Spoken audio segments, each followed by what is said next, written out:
ಸ್ನೇಹಿತರೆ, ಮೀಡಿಯಾ ಮಾಸ್ಟರ್ಸ್ಗೆ ಸ್ವಾಗತ ಸುಸ್ವಾಗತ. ಗೆಳೆಯರೆ, ಸದ್ಯಕ್ಕೆ ಎಲ್ಲರ ಗಮನ ಚುನಾವಣೆಗಳ ಫಲಿತಾಂಶದ ಕಡೆಗಿದೆ. ಆಯಾ ರಾಜಕೀಯ ಪಕ್ಷಗಳು, ಅವುಗಳ ಕಾರ್ಯಕರ್ತರು, ಅಭಿಮಾನಿಗಳು ಗೆಲುವಿನ ಸಂಭ್ರಮ ಅಥವಾ ಸೋಲಿನ ಸೂತಕದಲ್ಲಿದ್ದಾರೆ. ಮತ್ತೊಂದು ಕಡೆ ಭಾರತದ ಆರ್ಥಿಕತೆಯ ದೃಷ್ಟಿಯಿಂದ ಒಂದಷ್ಟು ಚಿಂತೆಗೀಡು ಮಾಡುವ ಮತ್ತು ಚಿಂತನೆಗೆ ಹಚ್ಚುವ ಅಂಕಿಅಂಶಗಳು ಹೊರಬರ್ತಾ ಇವೆ.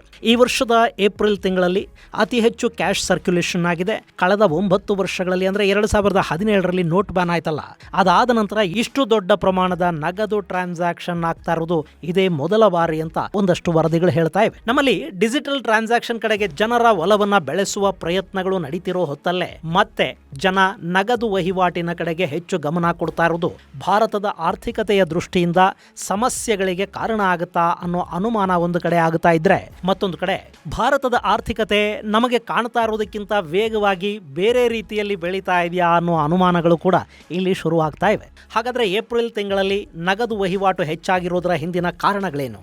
ಪ್ರತಿ ವರ್ಷವೂ ನಮ್ಮಲ್ಲಿ ನಗದು ವಹಿವಾಟು ಯಾಕೆ ಮತ್ತೆ ಹೆಚ್ಚಾಗ್ತಾ ಹೋಗ್ತಾ ಇದೆ? ಇದು ಆರ್ಥಿಕತೆಯ ಮೇಲೆ ಉಂಟು ಮಾಡೋ ಪರಿಣಾಮಗಳೇನು? ಸಾಮಾನ್ಯವಾಗಿ ನಾಗರಿಕರಿಗೆ ಯಾವ ರೀತಿಯಲ್ಲಿ ಇದು ಸಮಸ್ಯೆಯನ್ನು ಉಂಟು ಮಾಡುತ್ತೆ? ಬನ್ನಿ ನೋಡೋಣ.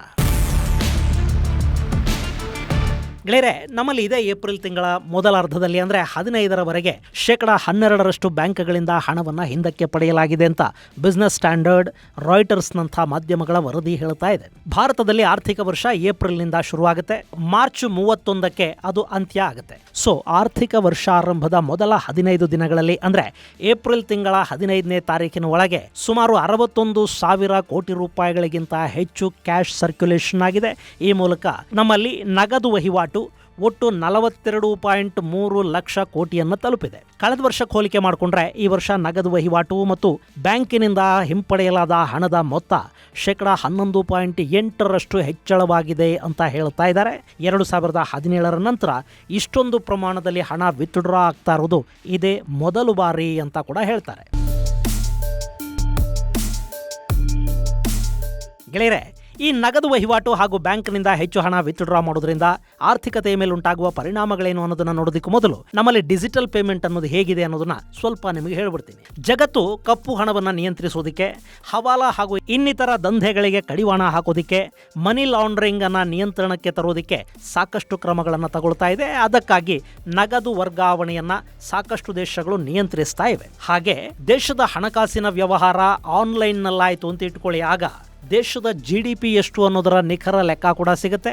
ಟ್ಯಾಕ್ಸೇಷನ್ಗೆ ಕೂಡ ಅದು ಅನುಕೂಲವನ್ನು ಮಾಡಿಕೊಡುತ್ತೆ. ಇವತ್ತು ಜಗತ್ತಿನ ಸಾಕಷ್ಟು ದೇಶಗಳು ತಮ್ಮ ವಹಿವಾಟನ್ನ ಡಿಜಿಟಲೈಸ್ ಮಾಡೋ ಪ್ರಯತ್ನವನ್ನ ದೊಡ್ಡ ಮಟ್ಟದಲ್ಲಿ ಮಾಡ್ತಾ ಇವೆ. ಗೆಳೆಯರೆ, ಜಗತ್ತಲ್ಲಿ ಅತಿ ಹೆಚ್ಚು ಪ್ರಮಾಣದಲ್ಲಿ ಡಿಜಿಟಲ್ ಪೇಮೆಂಟ್ ಅನ್ನ ಅಳವಡಿಸಿರುವ ದೇಶಗಳನ್ನ ನಾವು ನೋಡೋದಾದ್ರೆ ಅಲ್ಲಿ ನಾರ್ವೆ ಮತ್ತು ದಕ್ಷಿಣ ಕೊರಿಯಾಗಳು ಮೊದಲ ಸ್ಥಾನದಲ್ಲಿ ಕಾಣುತ್ತವೆ. ಈ ದೇಶಗಳಲ್ಲಿ 90% ಡಿಜಿಟಲ್ ವಹಿವಾಟಿದೆ, ಕೇವಲ 10% ಮಾತ್ರ ಅಲ್ಲಿ ನಗದು ವಹಿವಾಟು ನಡೆಯುತ್ತೆ. ಇನ್ನು ಸ್ವೀಡನ್ ನಲ್ಲಿ 14% ನಗದು ಬಳಕೆ ಆದ್ರೆ ಇನ್ನು 86% ಅವರು ಕೂಡ ಡಿಜಿಟಲ್ ಟ್ರಾನ್ಸಾಕ್ಷನ್ ಅನ್ನೇ ಮಾಡ್ತಾರೆ. ಇವು ಹೆಚ್ಚು ಕಡಿಮೆ ಕ್ಯಾಶ್ಲೆಸ್ ಟ್ರಾನ್ಸಾಕ್ಷನ್ ನ ದೇಶಗಳು. ಇನ್ನು ಅತಿ ಹೆಚ್ಚು ಕ್ಯಾಶಲ್ಲೇ ಟ್ರಾನ್ಸಾಕ್ಷನ್ ಮಾಡೋ ದೇಶಗಳ ಪಟ್ಟಿ ಕೂಡ ಇದೆ. ಅದರಲ್ಲಿ ಮ್ಯಾನ್ಮಾರ್ ಮೊದಲ ಸ್ಥಾನದಲ್ಲಿದೆ. ಆ ನಂತರ ಆಫ್ರಿಕಾದ ದೇಶಗಳು ಹಾಗೂ ಇನ್ನಿತರ ದೇಶಗಳು ಬರುತ್ತವೆ. ಇನ್ನು ಹಾಗೆ ಚೀನಾದಲ್ಲಿ 91% ನಗರ ಪ್ರದೇಶದಲ್ಲಿನ ವಹಿವಾಟುಗಳು ವಿಚಾಟ್ ಪೇ ಮತ್ತು ಆಲಿಪೇ ಮೂಲಕ ನಡೆಯುತ್ತವೆ. ಬ್ರೆಜಿಲ್ ಅಲ್ಲಿ ಪಿಕ್ಸ್ ಅನ್ನೋ ತ್ವರಿತ ಪಾವತಿ ವ್ಯವಸ್ಥೆ ಇದೆ, ಅದನ್ನ ಅಲ್ಲಿ 85% ಬಳಸ್ತಾರೆ. ಸ್ವೀಡನ್ ನಲ್ಲಿ 82% ವ್ಯವಹಾರಗಳು ಡಿಜಿಟಲ್ ಆಗಿ ನಡೆಯುತ್ತವೆ.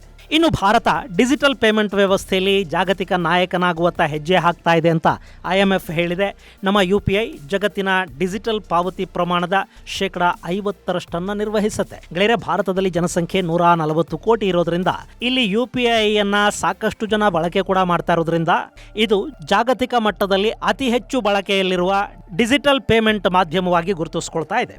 ಇನ್ನು ಅದನ್ನು ಮತ್ತಷ್ಟು ಹೆಚ್ಚು ಮಾಡುವ, ಭಾರತವನ್ನು ಸಾಧ್ಯವಾದಷ್ಟು ಡಿಜಿಟಲ್ ಟ್ರಾನ್ಸಾಕ್ಷನ್ ಕಡೆಗೆ ಕರೆದೊಯ್ಯುವ ಪ್ರಯತ್ನಗಳನ್ನು ಇಲ್ಲಿ ದೊಡ್ಡ ಪ್ರಮಾಣದಲ್ಲಿ ಮಾಡ್ತಾ ಇದ್ದಾರೆ. ಇಷ್ಟಾದರೂ ಕೂಡ ಈ ಬಾರಿ ನಗದು ವಹಿವಾಟು ಹೆಚ್ಚಾಗ್ತಾ ಇರೋದು ಹಲವಾರು ಅನುಮಾನಗಳಿಗೆ ಕಾರಣ ಆಗ್ತಾ ಇದೆ. ಹಾಗಾದರೆ ಈ ನಗದು ಹೆಚ್ಚಾಗೋದಕ್ಕೆ ಕಾರಣಗಳು ಏನಿರಬಹುದು?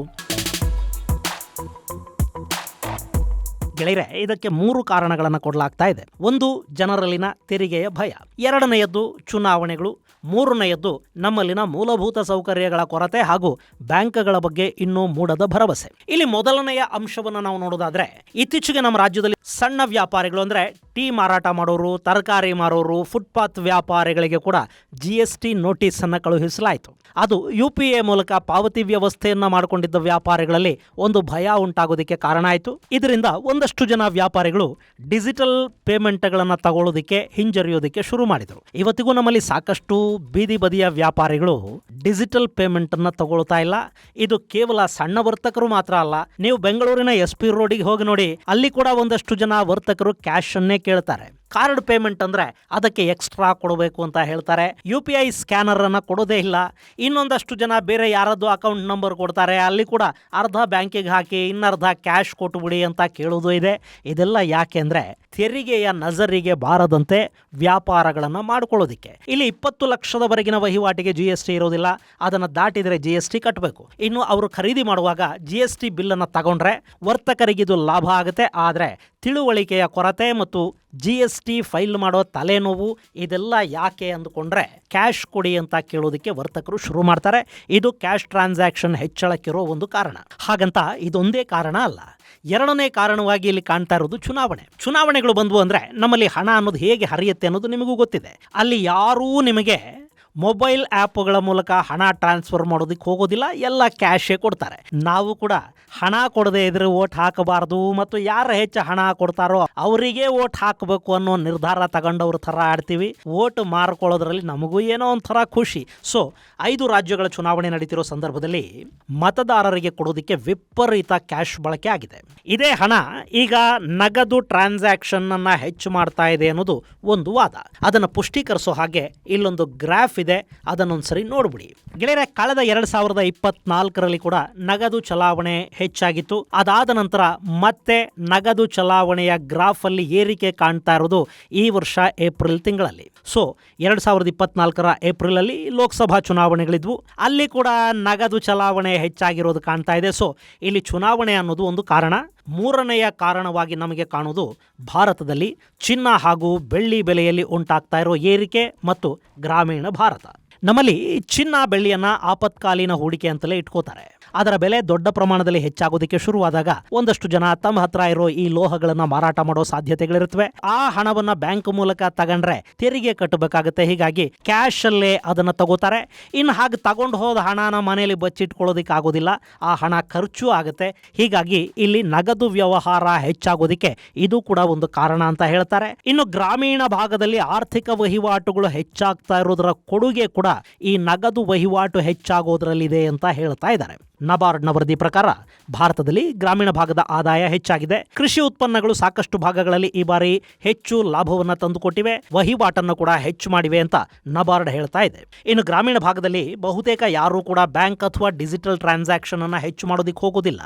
ಇಲ್ಲ ರೀ, ನಮ್ಮೂರಲ್ಲಿ ಬೀಡಿ ಸಿಗರೇಟ್ ತಗೊಂಡ್ರು ನಾವು ಮೊಬೈಲಲ್ಲೇ ಟ್ರಾನ್ಸ್ಫರ್ ಮಾಡೋದು ಅಂತ ಕೆಲವರು ಹೇಳಬಹುದು. ಆದರೆ ಭಾರತದ ಸಾಕಷ್ಟು ಹಳ್ಳಿಗಳಲ್ಲಿ ಇವತ್ತಿಗೂ ಸರಿಯಾಗಿ ಇಂಟರ್ನೆಟ್ ಸಿಗೋದಿಲ್ಲ. ಸುಮಾರು 45,000ಕ್ಕೂ ಹೆಚ್ಚು ಹಳ್ಳಿಗಳಲ್ಲಿ 4G ನೆಟ್ವರ್ಕ್ ವ್ಯವಸ್ಥೆ ಇಲ್ಲ. ಇನ್ನು ಗ್ರಾಮೀಣ ಭಾಗದ ಜನ ಬ್ಯಾಂಕುಗಳು ಡಿಜಿಟಲ್ ವ್ಯಾಲೆಟ್ಗಳಿಗಿಂತ ಹೆಚ್ಚು ಕ್ಯಾಶ್ ವಹಿವಾಟನ್ನ ಇಷ್ಟಪಡ್ತಾರೆ. ಅದರ ಮೇಲೆ ಅವರಿಗೆ ನಂಬಿಕೆ ಜಾಸ್ತಿ. ನೀವು ಏನೇ ಹೇಳಿ ದುಡ್ಡನ್ನು ಕೈಯಲ್ಲಿ ಮುಟ್ತೀವಲ್ರಿ, ಆ ಮಜಾ ಈ ಮೊಬೈಲ್ ಮೂಲಕ ವರ್ಗಾವಣೆ ಮಾಡೋದ್ರಲ್ಲಿ ಬರೋದಿಲ್ಲ. ಇನ್ನು ಅಲ್ಲಿ ಜಾನುವಾರುಗಳ ಮಾರಾಟ, ಬೆಳೆಗಳ ಮಾರಾಟದ ಹಣ, ಭೂಮಿ ವ್ಯವಹಾರಗಳು, ಕ್ರಯ ವಿಕ್ರಯಗಳು ಇವೆಲ್ಲ ಬಹುತೇಕ ನಗದು ರೂಪದಲ್ಲಿ ನಡೆಯುತ್ತವೆ. ಇದು ಕೂಡ ಡಿಜಿಟಲ್ ವಹಿವಾಟು ಕಡಿಮೆ ಆಗೋದಕ್ಕೊಂದು ಕಾರಣ ಅಂತ ಹೇಳ್ತಾ ಇದ್ದಾರೆ. ಇನ್ನು ಮಾರ್ಚ್ ಏಪ್ರಿಲ್ ಅಲ್ಲಿ ಹಬ್ಬ ಹರಿದಿನಗಳು ಹೆಚ್ಚಾಗಿವೆ. ಹೀಗಾಗಿ ಜನ ನಗದು ಡ್ರಾ ಮಾಡೋದು ಕೂಡ ಹೆಚ್ಚಾಗಿದೆ ಅಂತ ಕೂಡ ಹೇಳ್ತಾರೆ.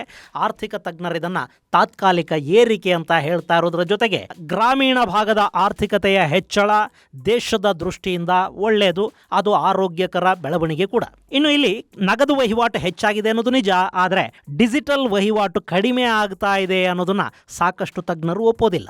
2025ರಲ್ಲಿ UPI ಮೂಲಕ ಸುಮಾರು 2,28,000 ಕೋಟಿ ರೂಪಾಯಿಗಳಷ್ಟು ವ್ಯವಹಾರ ದಾಖಲಾಗಿತ್ತು. ಹಾಗೆ 25-26ರಲ್ಲಿ ಈ ಟ್ರಾನ್ಸಾಕ್ಷನ್ 33% ಬೆಳೆದು ಅದು 2,99,700 ಕೋಟಿ ಮೌಲ್ಯದಷ್ಟು ಡಿಜಿಟಲ್ ವಹಿವಾಟು ನಡೆದಿದೆ. ಅಂದರೆ ಡಿಜಿಟಲ್ ವಹಿವಾಟು ಕೂಡ ವರ್ಷಾನುವರ್ಷ ಬೆಳೀತಾ ಹೋಗ್ತಾ ಇದೆ. ಇನ್ನು ನಮ್ಮಲ್ಲಿ ಪ್ರತಿನಿತ್ಯ 66 ಕೋಟಿ UPI ವಹಿವಾಟುಗಳು ನಡೆಯುತ್ತವೆ ಅಂತ ಹೇಳ್ತಾರೆ. ಮಾರ್ಚ್ 2026ರಲ್ಲಿ ಗರಿಷ್ಠ 2264 ಕೋಟಿ ರೂಪಾಯಿಗಳಷ್ಟು ವಹಿವಾಟು ಡಿಜಿಟಲ್ ಮೂಲಕ ಆಗಿದೆ ಅಂತ ಆರ್ಗನೈಸರ್ನ ವರದಿ ಹೇಳ್ತಾ ಇದೆ.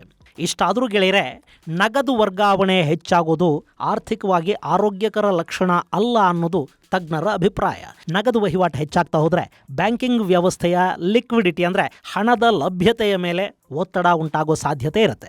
ಜನ ಹಣವನ್ನು ಬ್ಯಾಂಕಲ್ಲಿಡೋದು ಕಡಿಮೆ ಆದರೆ ಬ್ಯಾಂಕ್ನ ಠೇವಣಿಗಳ ಪ್ರಮಾಣ ಕಡಿಮೆ ಆಗುತ್ತೆ. ಇದು ಬ್ಯಾಂಕ್ಗಳ ಸಾಲ ನೀಡುವ ಸಾಮರ್ಥ್ಯವನ್ನು ಕಡಿಮೆ ಮಾಡುತ್ತೆ. ಯಾವಾಗ ಬ್ಯಾಂಕ್ಗಳಲ್ಲಿ ನಗದಿನ ಲಭ್ಯತೆ ಕಡಿಮೆ ಆಗುತ್ತೋ ಆಗ ಅವರು ಸಾಲಗಳ ಬಡ್ಡಿಯನ್ನು ಹೆಚ್ಚು ಮಾಡ್ತಾರೆ ಮತ್ತು ವ್ಯಾಪಾರೋದ್ಯಮಿಗಳಿಗೆ, ಬಂಡವಾಳ ಹೂಡಿಕೆಗಳಿಗೆ, ತಮ್ಮ ವ್ಯಾಪಾರಗಳ ವಿಸ್ತರಣೆಗೆ ಬ್ಯಾಂಕ್ಗಳ ಸಾಲ ಸಿಗೋದು ದುಸ್ತರ ಆಗತ್ತೆ. ಇದು ದೇಶದ ಆರ್ಥಿಕ ಬೆಳವಣಿಗೆಯ ಮೇಲೆ ನಕಾರಾತ್ಮಕ ಪರಿಣಾಮವನ್ನುಂಟು ಮಾಡುತ್ತೆ. ಇನ್ನು ನಗದು ವ್ಯವಹಾರ ಹೆಚ್ಚಾಗೋದ್ರಿಂದ ತೆರಿಗೆ ಆದಾಯ ಕಡಿಮೆ ಆಗೋ ಸಾಧ್ಯತೆ ಇರುತ್ತೆ. ಇದು ದೇಶದ ಬೊಕ್ಕಸಕ್ಕೆ ನಷ್ಟವನ್ನುಂಟು ಮಾಡುತ್ತೆ. ಜೊತೆಗೆ ಬ್ಯಾಂಕ್ ಟ್ರಾನ್ಸಾಕ್ಷನ್ ಕಡಿಮೆಯಾಗಿ ಬಹುತೇಕ ವಹಿವಾಟುಗಳು ಕ್ಯಾಶಲ್ಲೇ ನಡೀತಾ ಹೋದ್ರೆ ಕಪ್ಪು ಹಣದ ಸಂಗ್ರಹ ಹೆಚ್ಚಾಗ್ತಾ ಹೋಗುತ್ತೆ. ಅಕ್ರಮ ಹಣದ ಓಡಾಟ, ಅಕ್ರಮ ಚಟುವಟಿಕೆಗಳಿಗಾಗಿ ಹಣದ ಬಳಕೆ, ಹವಾಲಾ ಮುಂತಾದ ಚಟುವಟಿಕೆಗಳು ಹೆಚ್ಚಾಗೋದಕ್ಕೆ ಇದು ಕಾರಣ ಆಗುತ್ತೆ. ಇದರ ಜೊತೆಗೆ ನಗದು ಹಣ ಚಲಾವಣೆ ಆಗದೆ ಎಲ್ಲೋ ಒಂದು ಕಡೆ ಸೇರ್ಕೊಳ್ತಾ ಹೋದ್ರೆ, ಅದು ಸ್ಟಾಕ್ ಆಗ್ತಾ ಹೋದ್ರೆ ರಿಸರ್ವ್ ಬ್ಯಾಂಕ್ ಹೆಚ್ಚಿನ ಹಣವನ್ನ ಮುದ್ರಿಸಬೇಕಾಗತ್ತೆ. ಅದರ ಮುದ್ರಣ, ಸಾಗಾಟ,